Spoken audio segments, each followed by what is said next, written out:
So నిన్న ఈ ఒక్క పాయింట్ గురించి వాకౌట్ చేసేసారండి. సహజంగా అసెంబ్లీ సమావేశాల్లో స్పీకర్ అనే వ్యక్తి అధికార పార్టీకి అనుకూలంగా ఉంటున్నాడు అనేది ఎప్పటి నుంచో అందరికీ తెలిసిన విషయమే. ఈరోజు ఏం కొత్త కాదు అది. ఈరోజు ఫర్ ద ఫస్ట్ టైం అపోజిషన్లో ఉన్న వాళ్ళు మాట్లాడుతుంటే స్పీకర్ మైక్ కట్ చేశాడు అనుకుంటే, అరే చరిత్రలో ఎప్పుడు జరగలేదురా భయ్, ఇదే మొదటిసారి అట్టట్ట చేస్తాడు స్పీకర్ అని చెప్పి మీరు ఫీల్ అయిపోవచ్చు. కానీ ఇది నాకు తెలిసి 1 కోటి సార్లు అయి ఉండొచ్చు ఇప్పటివరకు. తెలంగాణ మొదలైన తర్వాత నుంచి కావచ్చు, ఉమ్మడి ఏపీలో కావచ్చు, ఇంకా అంతకుముందు పార్లమెంట్లో కావచ్చు, వేరే వేరే రాష్ట్రాల అసెంబ్లీల్లో కావచ్చు, ప్రతిపక్ష నాయకులు మాట్లాడుతుంటే మైకులు కట్ చేయటం అనేది స్పీకర్ చేసే పని అదే కదా. కాకపోతే ఆయన గడ్డం ప్రసాద్ గారు ఆ మాట అనకుండా ఉండవలసింది. ఏమని, ముఖ్యమంత్రి గారిని, రేవంత్ రెడ్డి గారిని మీరు విమర్శిస్తే మీకు మైకులు కట్ చేస్తా అనే మాట అనకుండా ఉండాల్సింది. బట్ మన స్పీకర్ వ్యవస్థ గురించి మనకు తెలిసిందే కదా. ఒకప్పుడు నాకు ఊహ తెలిసిన తర్వాత ఎప్పుడు స్పీకర్ ప్రతిపక్షం నుంచి లేడు, ఎప్పుడు అధికార పక్షం నుంచి స్పీకర్ ఉన్నాడు. అధికార పక్షం నుంచి ఉన్న వ్యక్తి అధికార పక్షంగా సపోర్ట్ చేశాడు, ఆయన వాయితీ అది. ఆయన మైక్ కట్ చేశాడని చెప్పి, లేకపోతే మీ కడుపులో విషం ఉంది, ఆ విషయం కళ్ళల్లో కనపడుతుందని కళ్ళజోడు పెట్టుకుంటే, ఈ మాటలకి బాగా హర్ట్ అయిపోయారు పాపం వీళ్ళు. విపరీతంగా హర్ట్ అయిపోయి అంత మాట అంటాడా మమ్మల్ని అని చెప్పి బయటికి వెళ్ళిపోయారు. వెనకటికి ఒక సామెత ఉంటుందండి, ఆడలేక మధ్యలో దరువు అంటారు. ఇంకా బాగా మన యూత్ అందరికీ బాగా కనెక్ట్ కావాలంటే, మీ అందరికీ అర్థమయ్యే భాషలో చెప్పాలంటే, వెనకటికి ఎవడో డాష్ చేయలేక మంగళవారం అన్నాడంట. అర్థమైందా? డాష్ చేయలేక ఈరోజు మంగళవారం అన్నాడంట. అట్టుంది వీళ్ళ పరిస్థితి. సభలో మీరు నిన్న మీరు వచ్చిందే 17 మందో 18 మందో వచ్చిర్రు. మీ నాయకుడు రాలేదు. ఎవరు? మీ ప్రతిపక్ష నాయకుడు కేసీఆర్ రాలేదు, రారు. ఇంకో నాయకుడు కేటీఆర్ ఏమో ఎక్కడో బిజీగా ఉన్నాడు, ఆయన కూడా రాలేదు. ఇప్పుడు దీనికి డిప్యూటీ ఫ్లోర్ లీడర్గా హరీష్ రావుని పెట్టారు కదా, ఆయన టీం అంతా కూర్చొని ఉన్నారు. కౌశిక్ రెడ్డి, హరీష్ రావు, తలసాని, మిగతా మన వీళ్ళంతా కూర్చొన్నారు, సిటీ ఎమ్మెల్యేలు ఉన్నారు. ఇలా ఆయన అంటం ఆలస్యం, వీళ్ళు మా మైక్ కట్ చేస్తారా భయ్, మేము వెళ్ళిపోతున్నాం అని చెప్పి బయటకు వచ్చి, ఇది అసెంబ్లీనా గాంధీ భవనా, ఇది అసెంబ్లీనా గాంధీ భవనా, ఇది అలాంటి నినాదాలు చేసుకుంటూ వచ్చేసారు బయటికి. ఇక్కడ విషయం ఏంటంటే, అసలు అసెంబ్లీ సమావేశాలు పెట్టేదే ఎన్ని రోజులు అనేది ఎవరికి క్లారిటీ లేదు. కొంతమంది 4 రోజులు అంటున్నారు, కొంతమంది 7 రోజులు అంటున్నారు, కొంతమంది 15 రోజులు అంటున్నారు. అసలు అసెంబ్లీ సమావేశాలు ఎన్ని రోజులు ఉంటాయో క్లారిటీ లేదు. ఉన్నదే చాలా తక్కువ టైం. ఆ టైంలో నిన్న మీకు మంచి అవకాశం ఉంది అనేక అంశాలపై మీరు మాట్లాడడానికి, అనేక అంశాలపై మీరు ప్రభుత్వాన్ని నిలదీయడానికి మీకు నిన్న చాలా మంచి అవకాశం ఉంది. బీఆర్ఎస్ వాళ్ళకి ముఖ్యమంత్రి గారు సభలో ఉన్నారు, మంత్రులందరూ సభలో ఉన్నారు. అలాంటిది మీరు చిన్న మాటకి పట్టుకొని హర్ట్ అయిపోయి బాయ్కాట్ చేసేస్తున్నామని చెప్పి వెళ్ళిపోయారు. మీరు వెళ్ళిపోయిన తర్వాత ఇంకా అదే సందు ఇదే సందు అని చెప్పి కాంగ్రెస్ పార్టీ వాళ్ళు కూడా జంప్. చరిత్రలో అసెంబ్లీ లాబీల్లో ఉండే ఒక వ్యక్తి చెప్పారు నిన్న నాకు. ఆయన అసెంబ్లీ లాబీల్లో బహుశా ఒక విభాగానికి చెందిన వ్యక్తి అనమాట. ఆయన నిన్న చెప్తున్నారు, ఆయన ఆ పెద్ద మనిషి వైఎస్ రాజశేఖర రెడ్డి ఉన్నప్పటి నుంచి నేను ఇక్కడ ఇందులో పనిచేస్తున్నానండి, ఇంత ఖాళీ సభని నా జన్మలో నేను ఎప్పుడు చూడలేని చెప్తున్నారు ఆయన. మధ్యాహ్నం 1 గంట 2 గంటల సమయంలో ఇంత ఖాళీ సభని నేను ఏ రోజు చూడలేదు సార్ అని చెప్తున్నారు ఆయన. 6 నుంచి 10 మంది ఉన్నారు నిన్న అసెంబ్లీలో. 6 నుంచి కేవలం 10 మంది మాత్రమే ఉన్నారు. తర్వాత సాయంత్రానికి వాళ్ళు వచ్చారనుకోండి, అది వేరే విషయం. బీఆర్ఎస్ వాళ్ళు వెళ్ళిపోయారు, బీజేపీ వాళ్ళు కాంగ్రెస్ వాళ్ళు కాసేపు కొట్లాడుకున్నారు, ఎంఐఎం వాళ్ళు 2-3 డైలాగులు ఏవో చెప్పారు. నిన్న సభ నిర్వహించడానికి ఎంత ఖర్చు అయింది, ఏవే అంశాలు లేవనెత్తారు, ఏమన్నా ఉపయోగం వచ్చిందా? 119 నియోజకవర్గాల్లో ఉన్న ఎమ్మెల్యేలు కనీసం మీరు మీ ప్రాంతాన్ని రిప్రజెంట్ చేస్తున్నారు అసెంబ్లీలో? మా ప్రాంతానికి పలానాది కావాలి మీరు అడగగలుగుతున్నారా? నిన్న ఆయన అడిగాడు, మల్రెడ్డి రంగారెడ్డి అనుకుంటా, మా జిల్లా సరిహద్దులు కనీసం నాకు చెప్పకుండా ఎట్ట మారుస్తారు సార్ మీరు అని చెప్పి ఆయన అసెంబ్లీలో అడిగాడు. మిగతా 118 మంది ఎమ్మెల్యేలకి ఎటువంటి సమస్యలు లేవా మీకు? సరే మంత్రుల్ని ఇలా తీసేసేయండి, 100 మంది అయితే ఉంటారు కదా, 100 మంది ఎమ్మెల్యేలు మీ అసలు అసెంబ్లీ పెట్టేది ఎందుకు? గత ప్రభుత్వం చేసిన తప్పులు, ఈ ప్రభుత్వం చేస్తున్న గొప్పలు చెప్పుకోవడానికి కాదు అసెంబ్లీ పెట్టేది. మీ నియోజకవర్గాల సమస్యల్ని సభ ముందు పెడతానికి, మంత్రులకు విన్నవించుకోవడానికి, ముఖ్యమంత్రులకు చెప్పుకోవడానికి అసెంబ్లీ పెట్టేది. అసలు ఆ విధానంలో అసెంబ్లీ జరుగుతుందా? వాళ్ళేదో అన్నారని ఈయన, వీళ్ళేదో అన్నారని ఆయన. జంపు వచ్చారు, కాసేపు కూర్చున్నారు, ఏం పాయింట్ దొరికిద్దా అని చూశారు, ఫలానా పాయింట్ దొరికింది, జంప్ అక్కడి నుంచి. అంతే, జంప్ అక్కడి నుంచి. ఒక పెద్ద మనిషి ఏమో తోలు తీస్తా అన్నాడు, ఆ పెద్ద మనిషి ఫామ్ హౌస్లో కూర్చున్నాడు. ఇంకో పెద్ద మనిషి ఏమో నేను లేస్తే మనిషిని కాదంటాడు, ఆ మనిషి ఏమో నిన్న రాలేదు. ఇంకో మనిషికి ఏమో డిప్యూటీ ఫ్లోర్ లీడర్ ఇచ్చారు, ఆ డిప్యూటీ ఫ్లోర్ లీడర్ ఇవ్వగానే ఆ మనిషి ఏమో అదే సందని చెప్పి నేను అందరిని తీసుకొని జంప్ అయిపోయాడు. కాసేపు ఉన్నాడు లోపల, అంతే. ఇంకెందుకు మీకు ప్రతిపక్ష హోదా? ఎందుకు మీకు? నేను పదే ప్రతిపక్ష హోదా మీకు కావాలి, మీరు అడగాలి అంటుంది. ఎందుకంటే అధికార పార్టీని నేనేం సపోర్ట్ చేయట్లేదండి. అధికార పార్టీ చేసే పనుల్ని మీరు అసెంబ్లీలో అడగాలి కదా అంటున్నా నేను. 4,000 కోట్ల రూపాయలు ఇప్పుడు ఏడీబీ బ్యాంక్ నుంచి అప్పు తెస్తున్నాడు. ఎందుకు ఆ అప్పు? అసలు ఏంటిది?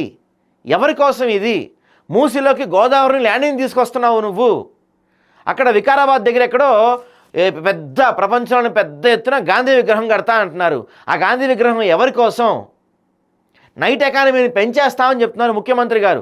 డే ఎకానమీకే దిక్కులేదు మన రాష్ట్రంలో, నైట్ ఎకానమీ పెంచుడేందయ్యా అని చెప్పి నువ్వు అడిగావా? మీకు మంచి అవకాశం ఉంది, సభలో ప్రశ్నించాలి మీరు, పోరాడాలి మీరు, నిలదీయాలి మీరు. కానీ అన్ని అవకాశాలని మీరు చేతులారా వదిలేసుకుంటున్నారు. ఎందుకని? ప్రజలందరికీ అనిపిస్తుంది బీఆర్ఎస్ కాంగ్రెస్ మ్యాచ్ ఫిక్సింగ్ అయిపోయి ఇద్దరు కలిసే ఇదంతా చేస్తున్నారు, ఇద్దరు కలిసి ఆడుతున్న డ్రామా ఇదంతా అని చెప్పి ప్రజలందరూ అనుకుంటున్న పరిస్థితి మనకు కనిపిస్తూ ఉంది. అక్కడ నిజమేనా ఇదంతా? జస్ట్ ఒక డ్రామా నడుస్తుందా మీ మధ్య? వాళ్ళేం అడగట్లా మిమ్మల్ని. మీరు కూడా వచ్చారు అసెంబ్లీకి, అధికార పక్షం కూడా వచ్చారు, మీకు చెప్పాలనుకున్న పాయింట్లు చెప్పారు, మీరు చెప్దాం అనుకున్నవి చేసుకున్నారు, వెళ్ళిపోయారు. ప్రజా సమస్యలు ఏవి ఇక్కడ? విద్య కోసం, వైద్యం కోసం పరితపించిపోతున్నారు ప్రజలు. యూరియా కోసం ఇంకా కష్టాలు పడుతూనే ఉన్నారు ప్రజలు. మీరు చేస్తా ఉన్న 4,000 పెన్షన్ వస్తుందేమో ఇంకా పెద్ద ఎదురు చూస్తూనే ఉన్నారు. ఒక్క వర్గానికి కూడా మీరు న్యాయం చేయట్లేదు. మీరు ప్రతిపక్షం వాళ్ళేమో మీరు చేసే తప్పుల్ని ఎత్తి చూపలేకపోతున్నారు ప్రతిపక్షం. అధికార పక్షం ఫెయిల్ అవటం మనం తరతరాలుగా చూస్తూనే ఉన్నామండి. అధికార పక్షాలు ఫెయిల్ అవుతానే ఉంటాయి, అధికార పక్షాలు అట్టర్ ఫ్లాప్ అవుతూనే ఉంటాయి. కానీ మొదటిసారి ప్రతిపక్షంగా మీరు ఫెయిల్ అవుతూ ఉన్నారు. బీఆర్ఎస్ వాళ్ళు ప్రతిపక్షంగా మీరు ఫెయిల్ అవుతున్నారు. ఈరోజు కూడా 10 గంటలకి మీరు మీ పార్టీ ఆఫీస్లో పవర్ పాయింట్ ప్రజెంటేషన్ పెడతా అంటున్నారు. అసెంబ్లీలో పెట్టచ్చు కదా, అసెంబ్లీ లాబీల్లో పెట్టచ్చు కదా, మీడియా పాయింట్ దగ్గర చెప్పచ్చు కదా మీరు చెప్పాలనుకున్నవి. ప్రజలందరికీ తెలియజేయాలి కదా. అసెంబ్లీలో ఉన్న సమయంలో వదిలేసి, అసెంబ్లీలో కొట్లాడాల్సిన సమయం వదిలేసి మీ పార్టీ ఆఫీసులో పోయి మీటింగ్లు పెట్టుకుంటా అంటే ఏం సార్ మీరు? ఏమి న్యాయం సార్ ఇది? ఏమో నిన్నైతే హరీష్ గారు అలా సభలోంచి వెళ్ళిపోవటం బీఆర్ఎస్ శ్రేణులకి నచ్చుతున్నట్లేదు. బహుశా చాలామంది చెప్పారు నిన్న నాతో, ఉంటారనుకున్నారు, కొట్లాడతారనుకున్నారు, కానీ అలా వెళ్ళిపోయారు, ఏందో అర్థం కావట్లేదు అని చెప్పి చాలామంది మాట్లాడారు. నిన్న అట్లానే కనపడుతుంది. ఎందుకు వచ్చారో, ఎందుకు వెళ్ళిపోయారో కూడా అర్థం కాని పరిస్థితి కనిపిస్తుంది అక్కడ మనకి. సో ముఖ్యమంత్రి గారు నిన్న అసెంబ్లీలో ఏం మాట్లాడారో ఒకసారి చూద్దాం. బీఆర్ఎస్ నాయకుల కళ్ళల్లో కడుపులో విషం, మూసీ కాలుష్యం కంటే అదే ప్రమాదకరం. ఫార్మా కంపెనీల వ్యర్థాలతో మూసీ కాలుష్యం, మహిళలు గర్భం దాచిన దుస్థితి ఏర్పడింది. మూసీ ప్రక్షాళన చేయాలో వద్దో చెప్పాలి. డిపిఆర్ సిద్ధమయ్యాక శాసనసభలో పెడతాం. మూసీ నైట్ ఎకానమీగా మారుస్తాం. బాపుఘాట్లో ప్రపంచంలోనే ఎత్తైన గాంధీ విగ్రహం పెడతారట. నార్సింగ్లో శివాలయం, మసీదు, సిక్చావనీలో గురుద్వార్, ఉప్పల్లో మెదక్ లాంటి చర్చి కడతారట. గండిపేటకి 20 టీఎంసీల గోదావరి జలాలు తరలిస్తాం. 365 రోజులు మూసీలో మంచినీళ్లు. లక్షల కోట్ల రూపాయలు పెట్టి సోషల్ మీడియాలో నాపై దుష్ప్రచారం చేస్తున్నారు. రియల్ ఎస్టేట్ బ్రోకర్ అంటూ బద్నాం. మూసీ పునర్జీవనంపై అసెంబ్లీలో సీఎం రేవంత్ రెడ్డి. ఇక్కడ ఒక విషయం సార్, ముఖ్యమంత్రి గారు, మీరు మిమ్మల్ని ఏమన్నా అంటేనేమో అన్నామని ఫీల్ అవుతారు, మీరేమో చేసేవి ఇలా ఉంటాయి. ఇప్పుడు ఫార్మా కంపెనీ వ్యర్థాలతో మూసీ కాలుష్యం అని చెప్తున్నారు మీరు కదా. మరి ఇక బాపుఘాట్లో ప్రపంచంలోనే ఎత్తైన గాంధీ విగ్రహం పెడతాం అంటున్నారు. దాంతోపాటు సంవత్సరం మొత్తం 20 టీఎంసీల గోదావరి జలాలు పెట్టి 365 డేస్ మూసీలో మంచినీళ్లు తరలిస్తామని చెప్తున్నారు. ఇప్పుడు ఎక్కడైతే ఆ అనంతగిరి హిల్స్ దగ్గర స్టార్టింగ్ పాయింట్లో మీరు ఎక్కడైతే బాపు ఘాట్ దగ్గర మూసి చాలా అద్భుతంగా ఉంటుంది. అక్కడి నుంచి ఇలా మనం నీళ్లు తీసుకొని తాగలుగుతాం కూడా. అంత అద్భుతంగా అంత స్వచ్ఛంగా ఉంటుంది మూసి అక్కడ. ఓకే, కానీ మీరు చెప్తున్నారు చూసారా, ఇప్పుడు ఫార్మా కంపెనీలు తీసేస్తామంటున్నారు. మూసి పొల్యూషనే ఫార్మా కంపెనీలతో అవుతుంది అంటున్నారు. మరి మీరు చెప్పేదానికి దీనికి సంబంధం లేదు కదా. మీరు డెవలప్ చేస్తా అంటుంది మొత్తం అక్కడ వికారాబాద్ దగ్గర అనంతగిరి హిల్స్ దగ్గర ఉన్న బాపు ఘాట్ డెవలప్ చేస్తా అంటున్నారు. హైదరాబాద్ ఎంటర్ అయ్యే వరకు మనకి మూసి హైదరాబాద్ ఎంటర్ అయ్యే వరకు కూడా చాలా బాగుంటుంది, చాలా నీట్గా ఉంటుంది మూసి. ఎప్పుడైతే హైదరాబాద్లో ఎంటర్ అవుతుందో సిటీలో అన్ని వ్యర్థాలు, ఈ ఫార్మా కంపెనీల వ్యర్థాలు ఈ మొత్తం దాంట్లో కలిసి నాశనం అవుతుంది మూసి. మీరు ఇప్పుడు తీసుకుంటున్న 4,000 కోట్ల అప్పుతో ఈ మూసిని శుద్ధి చేస్తా అంటున్నారు. ఎక్కడ శుద్ధి చేస్తారు మీరు? సిటీలో శుద్ధి చేయాలంటే ముందు మీరు ఫార్మా కంపెనీలను ఆపాలి. ఫార్మా కంపెనీలను ఆపే దమ్ము మీకుందా? లేదు. ఫార్మా కంపెనీలను మీరు కనీసం టచ్ కూడా చేయలేరు. మీరే కాదు, ఏ ప్రభుత్వాలు కూడా మన దగ్గర ఫార్మా కంపెనీలను టచ్ చేయని పరిస్థితి నెలకొంది మన దగ్గర. ఓకే, మరి ఈ 4,000 కోట్లు తెచ్చి ఏం చేస్తారు మీరు?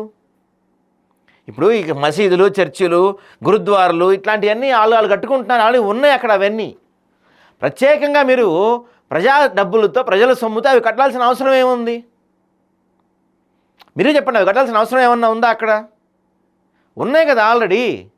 దాంతోపాటుగా మహాత్మా గాంధీ ఏమన్నా వచ్చి, ఆయన రేవంత్ రెడ్డి బిడ్డ నాకు పెద్ద విగ్రహం కట్టాయా అని అడిగిండా? ఆయన అడిగాడా ఏమన్నా? నాకు ఒక పెద్ద విగ్రహం కట్టు, నేను అక్కడ నుంచి. ఒకవేళ నిజంగా మీరు అక్కడ విగ్రహం కట్టిన తర్వాత ఆ విగ్రహానికి ప్రాణం వస్తే ఆయన చేతిలో కర్రతో కొడతారు మిమ్మల్ని. ఏంద్రా నాయన నన్ను తీసుకొచ్చి నువ్వు మూసీలో నుంచోబెట్టావు, ఈ కంపు వాసన భరించలేకపోతున్నా నేను అని చెప్పి ఆ చేతి కర్రతోనే మిమ్మల్ని కొడతారు. డౌట్ ఏం లేదు దాంట్లో. మీరు మూసీని ప్రక్షాళన చేయకుండా, దాంట్లో కలిసే వ్యర్థాలు ఆపకుండా, మీరే చెప్పారు ఇప్పుడు అక్కడ ఈ బాపు ఘాట్ అంతా అటు కూడా మన ఈ కేటీఆర్ ఫామ్ హౌస్ ఉండే, హరీష్ రావు ఫామ్ హౌస్ ఉండే, తర్వాత చాలామంది ఫామ్ హౌస్లు ఉన్నాయి కదా అక్కడ. వాళ్ళ వ్యర్థాలు కూడా, అంటే వాళ్ళ ఇళ్లలో ఉండే ఆ ఫామ్ హౌస్లో ఉండే వ్యర్థాలు కూడా కలిసేది ఇదే మూసీలో. మరి ఆ ఫామ్ హౌస్ని టచ్ చేయగలవా నువ్వు? ఈ ఫార్మాసిటీస్ని టచ్ చేయగలుగుతారా మీరు? మన దగ్గర తెలంగాణలో డే ఎకానమీకే దిక్కు లేదు. ఇక్కడ వస్తున్నారు, డే ఎకానమీకే దిక్కు లేక చాలామంది ఆత్మహత్యలు చేసుకుంటుంటే ఈయన నైట్ ఎకానమీ పెంచేస్తాడంటే. ఈయన నైట్ ఎకానమీ, డే ఎకానమీ సంగతి ఏంది మరి? ఇవన్నీ అడగాల్సిన వాళ్ళేమో మమ్మల్ని ఏదో అన్నారు, మేము వెళ్ళిపోతున్నాం, మేము అలిగామని చెప్పి వాళ్ళు అంటారు.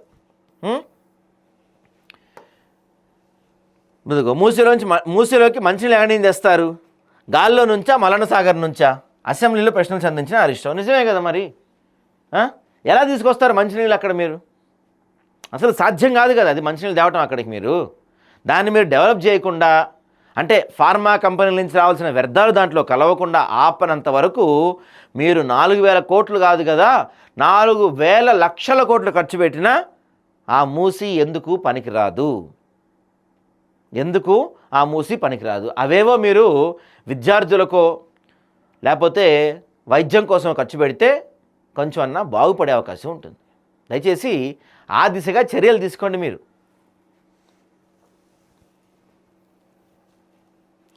మూసి పునర్జీవనంపై చర్చ జరగద్దని, నిజాలు ప్రజలకు తెలియదన్నది వారి ఉద్దేశం.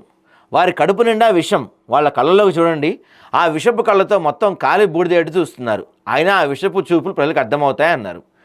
ఏదో సినిమాలో చెప్పినట్టు ఆ చూపులు నన్ను గుచ్చుకుంటున్నాయి అంటున్నట్టు చెప్తున్నారు ముఖ్యమంత్రి గారు. వాళ్ళేమో మమ్మల్ని అట్టెట్టంటారు, మేము మస్తు ఫీల్ అయిపోయాం, హట్ అయిపోయామని చెప్పి అని వాళ్ళు. మూసీలో కాలుష్యం కంటే బీఆర్ఎస్ నేతల కడుపులోనే ఎక్కువ విషయం ఉందని సీఎం ఆరోపించారు. మూసీ కాలుష్యమే ప్రమాదకరం అనుకుంటున్నామని, కానీ వారి కడుపులో ఉన్న విషం మూసీ కన్నా ప్రమాదకరమని వ్యాఖ్యానించారు. మూసీ పునరుజ్జీవంపై ప్రభుత్వం ఏం చేస్తుందో చెప్పేందుకు తాము ప్రయత్నిస్తుంటే విషం కక్కుతుందని ఆక్షేపించారు. గొప్ప ఉద్దేశంతో మూసీ ప్రక్షాళన చేయాలనుకుంటున్నామని, ఇది 4 నదుల అనుసంధానం అవుతుందని తెలిపారు. ఇందుకు ప్రపంచ స్థాయి కన్సల్టెన్సీల కోసం గ్లోబల్ టెండర్లు పిలిచారట. సింగపూర్కు చెందిన 3 కంపెనీలకు బాధ్యతలు అప్పగించామని చెప్పారు. మూసీ పరివాహక ప్రాంతాన్ని నైట్ ఎకానమీగా మారుస్తామన్నారు. రియల్ ఎస్టేట్ అనేది ఒక ఇండస్ట్రీ అని, ఇండస్ట్రీకి వసతులు కల్పించాల్సిన బాధ్యత ప్రభుత్వంపై ఉంటుందన్నారు. బాధ్యత నెరవేరుస్తున్న తనను రియల్ ఎస్టేట్ బ్రోకర్ అంటున్నారని చెప్పి అంటున్నారు ఈయన. మూసీ పునర్జీవనంపై చర్చ జరగద్దని, నిజాలు ప్రజలకు తెలియదనేది వారి ఉద్దేశం. కడుపు నిండా విషం, వాళ్ళ కళ్ళలో చూడండి. కళ్ళకు గనక శక్తి ఉంటే ఆ విషపు కళ్ళతో చూస్తే మొత్తం కాలి బూడిదేటి చూస్తున్నారు. ఆ విషయాన్ని కప్పుచ్చుకోవడానికి అద్దాలు పెట్టుకున్నారు. అయినా ఆ విషయపు చూపులు ప్రజలకు అర్థమవుతాయి అని బీఆర్ఎస్ సభ్యులను ఉద్దేశించి రేవంత్ రెడ్డి అన్నారు. మూసి ప్రక్షాళన చేయాలా వద్దా ఒక మాటలో చెప్పండి అని తెలంగాణ ప్రజలు నిర్ణయం తీసుకుంటారని వ్యాఖ్యానించారు. ఇప్పుడు నాకు అదే విషయం అర్థం కావట్లేదు సార్. మీరు చెప్తుంది నాకు అర్థం కావట్లేదు. ప్రజలకు ఏమర్థమైందో నాకే అర్థం కావట్లేదు. ఇప్పుడు మీరు మూసి ప్రక్షాళన అంటున్నారు, 4,000 కోట్ల అప్పు తెస్తున్నా అంటున్నారు. ఆ 4,000 కోట్ల అప్పు ఎక్కడి నుంచి? ఏషియన్ డెవలప్మెంట్ బ్యాంక్ నుంచి తెస్తా అంటున్నారు. ఏం చెప్పి తెస్తున్నారు వాళ్ళకి మీరు? ఇప్పుడు ఊరికే లోన్ ఇవ్వరుగా, ఏదో మీరు చెప్పుంటారుగా, మేము ఎట్లా ఇంత డెవలప్ చేస్తాం, దీన్ని ఎట్లా కడతాం, ఇట్లా కడతాం, అది చెప్తాం, ఇది చేస్తాం అని చెప్పుంటారు కదా. అవన్నీ ఏం చేస్తున్నారు మీరు? ఎట్లా సాధ్యం అవుతాయి అవన్నీ? ఫార్మా కంపెనీల వ్యర్థాలు వీటిలో కలవకుండా ఆపనంత వరకు మీరు ఎన్ని కోట్లు ఖర్చు పెట్టినా ఇది బాగుపడదనే విషయం మీకు తెలీదా? నగరమంతా రాత్రి 9 గంటలు నిద్రపోతే ఆ సమయం నుంచి ఉదయం 6 గంటల దాకా మూసి పరివాహకలో నైట్ ఎకానమీ 20,000 చేస్తామని చెప్తున్నారు. ఒకసారి సార్ నాకు విషయం అర్థం కావట్లేదు సార్. రాత్రి 9 గంటలకు నగరం మొత్తం నిద్రపోతే మరి ఆ తర్వాత షాపింగ్ చేసేది ఎవరు? పక్క రాష్ట్రాల నుంచి వస్తారా? నగరం మొత్తం రాత్రి 9 గంటలు నిద్రపోతే మరి నైట్ ఎకానమీని డెవలప్ చేసేది ఎవరు? మీరు చెప్పిన మూసీ కాడికి వచ్చేది ఎవరు సార్? ఈ ప్రాజెక్టులో భూములు, ఇల్లు కోల్పోయే ప్రతి వారికి నష్టపరిహారం చెల్లిస్తామని, బ్రహ్మాండమైన కాలనీలు కట్టిస్తామని చెప్పారు. దిక్కులేని వాళ్ళే మూసీ పక్కన ఇల్లు కట్టుకుంటారని, మూసీలో ఉన్న దోమలు, అక్కడి వాతావరణం, శవాలు కొట్టుకొస్తుంటే ఎవరైనా అక్కడ ఉండాలనుకుంటారా? ఏ పేదలైనా ఉండాలనుకుంటారని అన్నారు. మూసీ నది పరివాహక ప్రాంతంలో మంచి ఇల్లు కట్టించి ఉద్యోగ అవకాశాలు కల్పిస్తామని చెబుతుంటే అలా వద్దని, పేదలు అక్కడే ఉండాలని చెప్తున్నారని తప్పుపట్టారు. ఇప్పుడు అడ్డంగా పడుకుంటామంటున్న వారు వర్షాలు పడినప్పుడు అక్కడికి వెళ్ళి ఎందుకు పడుకోవాలని ప్రశ్నించారు. రానున్న 5 ఏళ్లలో హైదరాబాద్ నగరంలో 150,000 కోట్లు ఖర్చు చేస్తామంటుంటే 1.5 లక్షల కోట్ల కాంట్రాక్ట్ ఇచ్చేశారని, రేవంత్ రెడ్డి 25,000 కోట్లు కమిషన్ తీసుకున్నారని అంటున్నారు. ఎంతసేపు వాళ్ళలాగా మేము ఉంటామనుకుంటున్నారు. కాంట్రాక్ట్లు ఇచ్చుడు, కమిషన్లు కొట్టుడు, లిఫ్ట్ పెట్టుడు, ఇళ్లలో కనకవర్షం కురిపించుకున్నాడు, జన్వాడ, మొయినాబాద్ ఫామ్ హౌస్లు కట్టుకున్నాడు. ఇంతకు మించి మీరు చేసిందేముంది? మా గురించి మాట్లాడే అర్హత మీకు ఎక్కడుందని చెప్పి రేవంత్ రెడ్డి మండిపడ్డారట. సో డిపిఆర్ వచ్చిన తర్వాత వచ్చే వరకు అంచనా వేయాలని చెప్పలేమంటున్నారు. మూసీ విషయంలో అందరికీ పీపీటీ ప్రజెంటేషన్ ఇస్తారంట, అందరికి పంపిస్తారంట. అది అక్బరుద్దీన్ గారు ఏమంటున్నారు? మూసీ కాలుష్యంలో భాగంగా వికారాబాద్ నుంచి మూసీ దాకా సర్వే చేయించాలని మజ్లీస్ పక్ష నేత అక్బరుద్దీన్ సూచించారు. ప్రపంచంలో 21 అత్యంత కలుషిత నదిగా మూసీ ఉందన్నారు. హిమాయత్ సాగర్, ఉస్మాన్ సాగర్లు కట్టినప్పుడు వారి సామర్థ్యం ఎంత, ప్రస్తుతం ఎంత మేర తగ్గిందని అధ్యయనం చేయాలని, ఆయా జలాశయాల సామర్థ్యం పెంచడానికి చర్యలు తీసుకోవాలని కోరారు. మూసీ ఒక నదిలా కాకుండా కాలుష్య కాసరాలా మారిందన్నారు. Osmania hospital, high court, city college భవనాలు కూడా మరమ్మతులు చేయాలని సూచించారు. ఇది కరెక్ట్గా వ్యాలిడ్ పాయింట్ మనకి. ఇది చాలా వ్యాలిడ్ పాయింట్ మనకి. ఎందుకంటే హిమాయత్ సాగర్, ఉస్మాన్ సాగర్లు కట్టినప్పుడు వాటి కెపాసిటీ ఎంత, ఈరోజు వాటి కెపాసిటీ ఎంత ఉంది, పూడికలు ఏమైనా తీసే ప్రయత్నం చేస్తున్నారా, ఇలాంటి అంశాల గురించి కూడా మాట్లాడాలి. కానీ వాటి గురించి ఎవడో మాట్లాడతలేదు. అంతా ఏ కాడికి దోచుకోవడం దగ్గర కనపడతా ఉంది మనకి విషయం అంతా. వారసత్వంగా వచ్చే జలవనరులనే కాపాడుకోకుండా నాలాల కబ్జాలకు పాల్పడుతున్నారని సీఎం ఆరోపించారు. వాటిపై ఫామ్ హౌస్లు కట్టి వాటి నుంచి వచ్చే మురికి నీటిని ఉస్మాన్ సాగర్, హిమాయత్ సాగర్ రిజర్వాయర్లో వదులుతారని తెలిపారు. లక్షలాది మంది తాగే మంచినీటిని కలుషితం చేస్తే క్షమించేది లేదని హెచ్చరించారు. జన్వాడలో, మొయినాబాద్లో ఫామ్ హౌస్లో కట్టుకున్న ఆగర్భ శ్రీమంతులు నాపై సోషల్ మీడియాలో విషప్రచారం చేస్తున్నారు. లక్షల కోట్ల రూపాయలు ఖర్చు పెట్టి సోషల్ మీడియా ద్వారా బదనాం చేస్తున్నారు. మంచి సంకల్పంతో పనిచేస్తున్న ప్రభుత్వం ఎన్ని విమర్శలు వచ్చినా ఆక్రమణను తొలగిస్తూ ముందుకు సాగుతుందని రేవంత్ అన్నారు. గుజరాత్లో సబర్మతి రివర్ ఫ్రంట్ నిర్మాణంతో సుమారు 60,000 కుటుంబాలు తరలించాలని గుర్తు చేశారు. సో ఆ విధంగా ఆయన మూసీని డెవలప్ చేస్తామని చెప్తున్నారు. మరి మూసీ కంటే రేవంత్ మాటలే ఎక్కువగా మురిగ్గా ఉన్నాయని చెప్పి వీళ్ళు ఇక్కడి నుంచి బయటికి వెళ్ళిపోయి గన్పార్క్ దగ్గర కూర్చొని ధర్నా చేసే ప్రయత్నం చేశారు. శుక్రవారం శాసనసభలో సీఎం రేవంత్ రెడ్డి ప్రసంగంపై నిరసన దిగిన బీఆర్ఎస్ సభ్యులు కొద్దిసేపటికే సభ నుంచి వాకౌట్ చేశారు. బీఆర్ఎస్ నిరసనలో ప్రశ్నోత్తరాలు అర్ధాంతరంగా రద్దయ్యాయి. అంతకుముందు బీఆర్ఎస్ ఎమ్మెల్యే తలసాని శ్రీనివాసరావు మాట్లాడుతూ సభ నడిపించే పద్ధతి ఇదేనా నిలదీశారు. సీఎంకు అంత ఆవేశం ఎందుకు, కడుపులో విషయం ఎవరు ఉంది, ఏం మాట్లాడుతారని మండిపడ్డారు.